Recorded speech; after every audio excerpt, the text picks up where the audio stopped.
নমস্কার, দেখছেন জি24 ঘন্টা। জি24 ঘন্টার ইউথ কর্নারে আপনাদের সঙ্গে রয়েছে আমি সম্প্রীতি। শুরু করছি সাইবার সাবধান। সাইবার সাবধানে আজকে আমরা একটা খুব ইন্টারেস্টিং বিষয় নিয়ে আলোচনা করব, সেটা হচ্ছে ডেটিং অ্যাপ ফ্রড। আর তার জন্য একবার আমাদের সাইবার বিশেষজ্ঞ যিনি রয়েছেন তাকে স্বাগত জানাই। শ্যামজিৎ মুখোপাধ্যায় রয়েছেন আমাদের সঙ্গে, সাইবার এক্সপার্ট। শ্যামজিৎ, স্বাগত জি24 ঘন্টায়। শ্যামজিৎ, ডেটিং অ্যাপ ভীষণ পপুলার, বিভিন্ন ধরনের ডেটিং অ্যাপ রয়েছে। অ্যান্ড এই ডেটিং অ্যাপে ডেফিনেটলি যেটা অরিজিনাল হয় সেটা তো ভালো, but most of the cases আছে যেগুলো ফ্রড বা এই প্রতারণার শিকার অনেকেই হয়। একদম। তো কিভাবে বুঝবো যে this is not a fake app, or সেখান থেকে ফেক প্রোফাইল কি করে আমরা আইডেন্টিফাই করব? আর তার সঙ্গে আরও একটা আমার প্রশ্ন, যদি ধরো এই ধরনের আমাদের দর্শক যারা রয়েছেন এই ধরনের কোনো একটা প্রতারণার ফাঁদে পড়ে গেলে তারপর তাদের করণীয়। হ্যাঁ, বিষয়টা হচ্ছে এখন যে ডেটিং অ্যাপ বিভিন্ন রকম আছে সেগুলোতে দেখা যাচ্ছে বেশিরভাগ ক্ষেত্রে না সাবস্ক্রিপশন অপশন চলে এসছে। এবার মানুষজন যেখানে ওপেনটা করছে সেটা যেভাবেই হোক, যেহেতু এটা লিগালাইজড রয়েছে, তো সুতরাং সেক্ষেত্রে মানুষ এই অ্যাপ্লিকেশানগুলো ইজিভাবে ইউজ করতে পারছে। ভয়ানক যে লাস্ট কিছু কেসে যেগুলো মেনশন করছে যে ফ্রড বা সেখানে যে ফেক অ্যাকাউন্ট বা কিছু, এগুলো কিন্তু ডেটিং অ্যাপের ক্ষেত্রে ডিটেলস কিছু দেওয়া থাকে না। একটা মানুষের যে ছবি, আমি ফেসবুক হলে তার অথেন্টিসিটি চেক করতে পারি, বাট একটা ডেটিং অ্যাপ হলে সেক্ষেত্রে কিন্তু তার অথেন্টিসিটি চেক করা সেরকম কোনো অপশান সেখানে থাকে না। এবার মানুষ তার নিজের বিশ্বাসের ওপর, সেই ফটোটার ওপর বিশ্বাস করে তার সাথে কথোপকথন, যেমন বিভিন্ন ক্ষেত্রে ডেটিং অ্যাপ ছাড়াও আমরা এই যে বিভিন্ন বিয়ের জন্য বিভিন্ন রকম সাইট, ম্যাট্রিমোনিয়াল সাইটে বিভিন্ন রকম যে সাইট রয়েছে সেখানে এই ধরনের ফ্রড দেখা যায়, যে ফেক অ্যাকাউন্ট করে মানুষকে বিভ্রান্ত করছে ফোন নাম্বার নিয়ে।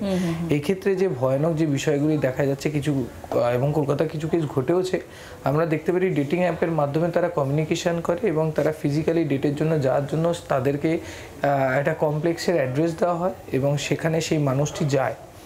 যাওয়ার পর তাকে বিভিন্ন রকম প্ররোচনায় যে তুমি এরকম যে অ্যাপের মাধ্যমে যে দেখা করতে এসছো তোমার বাড়ির লোককে জানানো হবে, তুমি immediately it's look like a কিডন্যাপিংয়ের দিকে চলে যাচ্ছে। এবার কী হচ্ছে, মানুষ এতে এত বিশ্বাস করে ফেলছে কয়েকটা কথাতে, অথেন্টিসিটি চেক না করে। কারণ এখন ডিজিটাল ওয়ার্ল্ডের ক্ষেত্রে সবচেয়ে ভয়ানক বিষয় হচ্ছে যার সাথে অপরের ক্ষেত্রে সোশ্যাল মিডিয়া হোক বা বিভিন্ন অ্যাপ্লিকেশানগুলো হোক, আমরা সেই মানুষটাকে ফিজিক্যালি চিনি না, একটা আননোন মানুষকে অথেন্টিসিটি চেক করতে গিয়েই এই ঘটনাগুলো ঘটছে।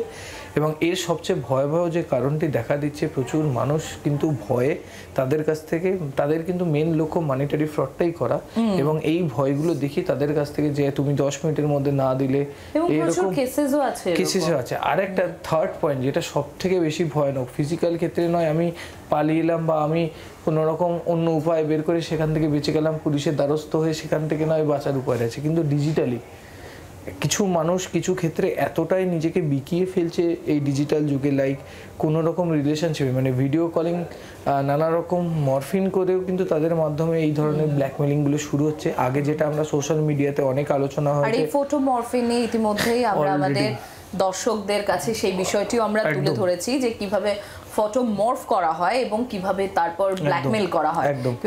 তো এই বিষয়টিও এখানে থাকে, তো সেক্ষেত্রে নিজেদেরকে অনেক বেশি সচেতন।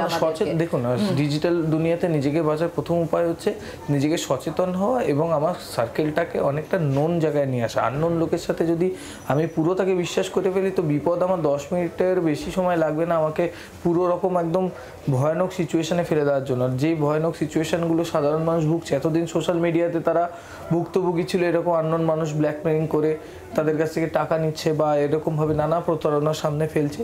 এখন এই ডেটিং অ্যাপগুলো কী করছে, তাদের মাধ্যমে স্বাভাবিক ডেটিংই অ্যাপ, একটা কমিউনিকেশনের জায়গা, সেখানেই প্রথমেই বলছে ভিডিও কল অ্যান্ড অল, তারপরে সেই সেম প্রসিডিওর এখানেও রেপ্লিকেট করছে এবং মানুষ ভয়ে তার সম্মান বাঁচানোর জন্য তারা পয়সা দিয়ে ফেলছে তাদের, বা তাদেরকে বলা হচ্ছে তাদের ফটো ভিডিও বিভিন্ন ওয়েবসাইটে আপলোড করে দেবে বা ইউটিউবে আপলোড করে দেবে তাদের ভিডিও, এবং এইগুলো করছে।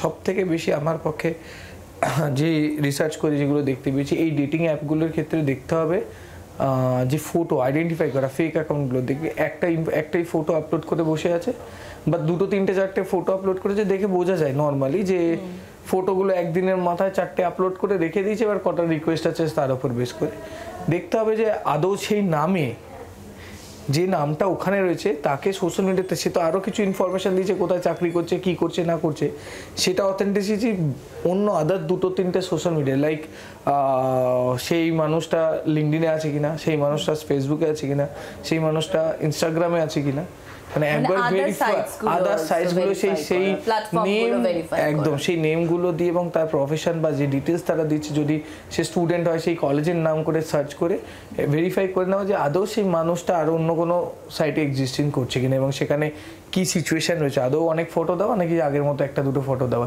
এইভাবে আইডেন্টিফাই করা যায়। কি কি সাবধানতা আমরা অবলম্বন করব? মানে সব থেকে বেশি সাবধানতার কারণ হচ্ছে এই যে ডেটিং সাইটগুলোতে অনেক মানে বেশিরভাগ ক্ষেত্রে মেয়েদের ক্ষেত্রে বলা হচ্ছে প্রতিটি মানুষ না এখন সব জায়গায় এই যারা সাইবার ফ্রড করে মনিটরিং করে অ্যাবাউট দ্য ফটো, এই মরফিনের জায়গা থেকে, এবং প্রচুর মেয়েরা তাদের বিভিন্ন ধরনের ফটো মানে কারোর ড্রেস নিয়ে আলোচনা করাটা একদমই উচিত না, কিন্তু এখন যে সাইবার বুলিং যারা করছে তারা সত্যিকারের ভয়ানক একটা সিচুয়েশন করছে, মানে এবং এত সাইট অ্যাভেলেবেল হয়ে গেছে ফ্রিতে, মানে একটা 40 সেকেন্ডের মধ্যে ভাবা যায় একটা মানুষেরকে আনড্রেস করে দিচ্ছে। তো সেক্ষেত্রে মেয়েদেরকে যেহেতু একটা সিচুয়েশন খুব ডেঞ্জারাস হয়ে যেতে পারে তাদের ক্ষেত্রে, সেজন্য বুঝে শুনে ফটোগুলো এইসব ডেটিং অ্যাপে শেয়ার করাটা আমার পক্ষে মানে খুব বুঝে শুনে আপলোড করা উচিত। এবং আমার মতে এখানে এখন 60% লোকই মানুষকে ঠকানোর জন্যই বসে আছে এইসব ডেটিং অ্যাপ থেকে এড়িয়ে চলাটাই, কারণ আমি জানি না কি পিছনে বসে আছে, সে দুটো কথা বলার পরেই বলছে ভিডিও কলে কথা বলার জন্য কিনা তার প্রমাণ দেখার জন্য আদৌ মানুষটা মানে অরিজিনাল না ফেক এইসবের জন্য, এবং সেক্ষেত্রেই নানা প্রবলেমগুলো ঘটছে। আমার মতে ডেটিং অ্যাপ মানেই সেখানে একটা বিপদের প্রথমেই গন্ধ শুরু হয়ে যাচ্ছে। তো সেই সব যদি মানুষ করে তো অথেন্টিসিটি চেক করতে যদি তারা পারে এবং তারা সেই সাহসটা পায় এবং সহজে ভিডিও কলে না যাওয়াটা আমি আমার পথে খুব সেফের একটা জায়গা প্রথম কারণ হিসেবে আমি বলতে পারি। যদি এই ধরনের কোনো প্রতারণার শিকার হয় তাহলে তার কি করণীয়? দেখুন, প্রথমে যেগুলো দেখা গেছে যে কিছু মেয়ে এগুলোতে প্রচুর ভয়ানক সিচুয়েশনে পড়েছে, এবং এগুলো এমন একটা ভয়ানক জিনিস যদি আমার বাড়ির লোকের সাথে ঘটে আমি সেই সিচুয়েশনটা বুঝতে পারবো যে কতটা ভয়ানক সেই জায়গাটা যাচ্ছে।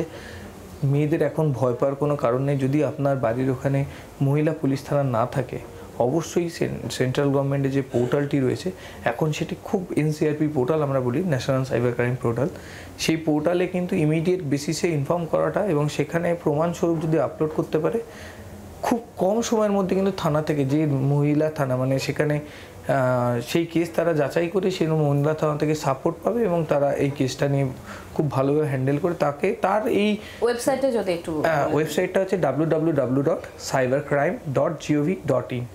এটাই হচ্ছে পোর্টাল। এখানে গিয়ে রেজিস্টারে কমপ্লেন, ওখানে মেয়েদের ক্ষেত্রে দেখবে আলাদা অপশন দেওয়া রয়েছে, সেটা সিলেক্ট করে পুরো জিনিসটা ফর্ম এবং নথি যেগুলো ঘটেছে প্রমাণগুলো যদি আপলোড করা যায়, আপনাকে থানায় যেতে হবে না, আপনি বাড়ি বসে জিডি করতে পারেন এবং মানে প্রশাসন যথোপযুক্ত ব্যবস্থা নিয়ে নেবে এগেইনস্টে। এটাই রয়েছে। সমজিৎ, অনেক ধন্যবাদ আমাদের সঙ্গে কথা বলার জন্য। এবং এই যে ডেটিং অ্যাপ ফ্রড যে প্রায়শই ঘটে চলেছে, আর এখান থেকেই সবার আগে আপনাদের সাবধান হওয়া উচিত যে কেন ডেটিং অ্যাপের মাধ্যমেই একমাত্র ডেটিং সম্ভব, দেয়ার আর আদার ওয়েজ অলসো। তো যেগুলো বেশি অথেন্টিক, যেখানে আপনি বেশি চেনা মানুষ পাবেন, যে নোন সার্কেল পাবেন, সেই জায়গাটা অনেক বেশি safer than this unknown platforms. তো সবার আগে যেটা আপনাকে করতে হবে, যদিও আপনি কোনো ডেটিং অ্যাপের মাধ্যমে কারোর সাথে যোগাযোগ করেন, তাহলে যেরকম আমাদের সাইবার এক্সপার্ট সাম্যজিৎ মুখার্জি আপনাদেরকে জানালো যে আদার্স যে প্ল্যাটফর্মগুলো রয়েছে like LinkedIn, like Instagram, x handle রয়েছে, সোশ্যাল মিডিয়া প্ল্যাটফর্ম রয়েছে, ফেসবুক রয়েছে, সেগুলো গিয়ে একবার ওই ব্যক্তির বা ওই মানুষটি বা ওই মহিলার অথেন্টিসিটিটা একবার আপনারা ক্রস চেক করে নিতে পারেন। যদি তারপরেও কোনো প্রতারণার ফাঁদে পড়ে থাকে তাহলে অবশ্যই www.cybercrime.gov.in এ আপনাদের কমপ্লেন যেটা আছে সেই কমপ্লেনটা করুন এবং সঙ্গে সঙ্গে আপনারাও প্রশাসনিক সহায়তা পাবেন। সতর্ক থাকুন, অযথা ভয় পাবেন না, সতর্ক থাকুন আর আশপাশের মানুষকেও সতর্ক রাখুন।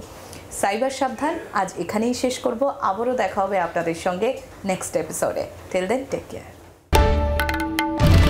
বাংলার আওয়াজ, বাঙালির আবেগ, জি 24 ঘন্টা।